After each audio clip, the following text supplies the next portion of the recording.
అన్నా మన గుర్తు ఫ్యాన్, చెల్లి మన గుర్తు ఫ్యాన్, అక్క మన గుర్తు ఫ్యాన్, అన్న మన గుర్తు ఫ్యాన్, తమ్ముడు మన గుర్తు ఫ్యాన్.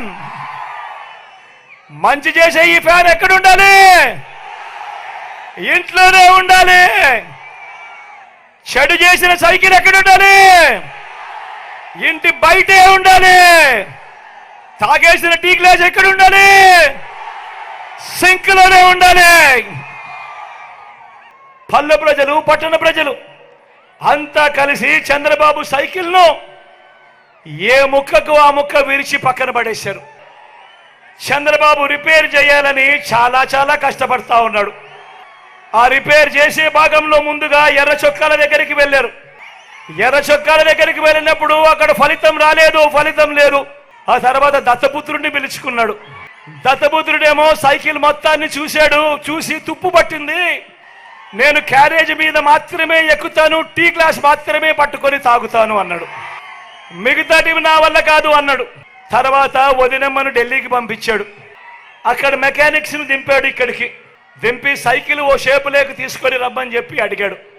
ఆ ఢిల్లీ నుంచి ఆ మెకానిక్స్ అంతా ఇక్కడికి వచ్చారు. వచ్చి ఆ తుప్పు పట్టిన సైకిల్ ను చూశారు.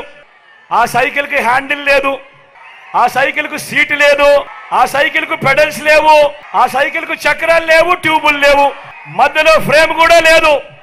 మరి ఇంత తుప్పు పట్టిన సైకిల్ ఎలా బాగు చేస్తామయ్యా చంద్రబాబు అని అడిగారు. అడిగితే ఈ చంద్రబాబు ఏం చేశాడు? పిచ్చి చూపులు చూశాడు.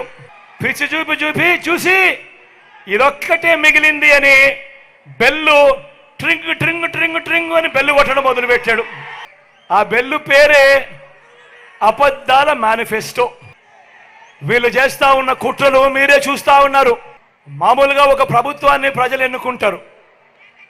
ఆ ప్రభుత్వం 60 నెలల పాటు 5 సంవత్సరాల పాటు పరిపాలన చేస్తుంది. దానికోసం ప్రజలు ప్రజాస్వామ్యంలో ఓటు వేస్తారు. అలాంటి ప్రభుత్వాన్ని ఇబ్బందులు పెట్టడం కోసం తెలుగుదేశం పార్టీ, చంద్రబాబు నాయుడు ఈయన ఢిల్లీతో కలిసి ఏ స్థాయిలో కుట్రలు పన్నుతా ఉన్నారో మీరే చూడండి. అవ్వాతాతలకు ఇంటికే వచ్చే పెన్షన్ దగ్గరుండి వీళ్ళే, అవ్వాతాతలకు ఇంటికే వచ్చే పెన్షన్ దగ్గరుండి వీళ్ళే రాకుండా చేశారు.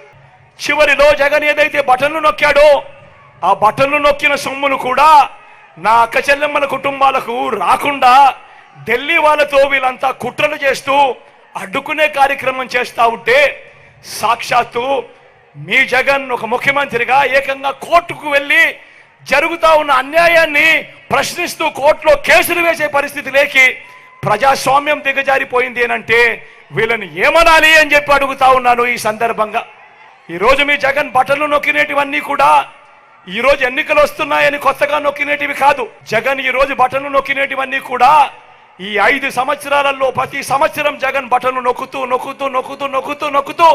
ఉన్న స్కీములకే బటన్లు నొక్కాడు జగన్. వాళ్ళు అటువంటివి 60 నెలల కథ దేవుడెరుగు 57 నెలలు కాకమునిపే జగన్ను కట్టడి చేయడం కోసం ఢిల్లీతో కుట్రలు పన్ని ఆ బటన్లు నొక్కిన సొమ్మును నా అక్క చెల్లెమ్మల కుటుంబాలకు రాకుండా అడ్డు తగిలే దౌర్భాగ్యపు పరిస్థితిలోకి వీళ్ళంతా దిగజారిపోయారు అని అంటే ఆలోచన చేయమని అడుగుతా ఉన్నా.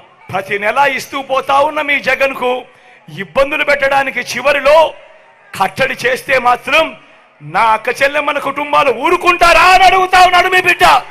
ఓటనే అస్త్రంతో చంద్రబాబు నాయుడుకు ఆయన చేస్తా ఉన్న కుట్రలకు గట్టిగా బుద్ధి చెప్పమని చెప్పి నేను కోరుతా ఉన్నాను. మీ బిడ్డగా నేను మాట చెప్తా ఉన్నా. వీళ్ళు ఎవరు అడ్డుకున్నా కూడా మీ బిడ్డ విజయాన్ని ఆ దేవుడు దయ, మీ చల్లని ఆశీస్సులు ఉన్నంత కాలం ఏ ఒక్కడు ఆపలేడు అని మీ బిడ్డ చెప్తా ఉన్నాడు. మళ్ళీ మీ బిడ్డే అధికారంలోకి వస్తాడు. జూన్ 4న అధికారంలోకి వచ్చిన వెంటనే ఒక వారంలోనే ఈ బటన్లన్నీ కూడా క్లియర్ చేస్తాడు మీ బిడ్డ అని చెప్తా ఉన్నాడు.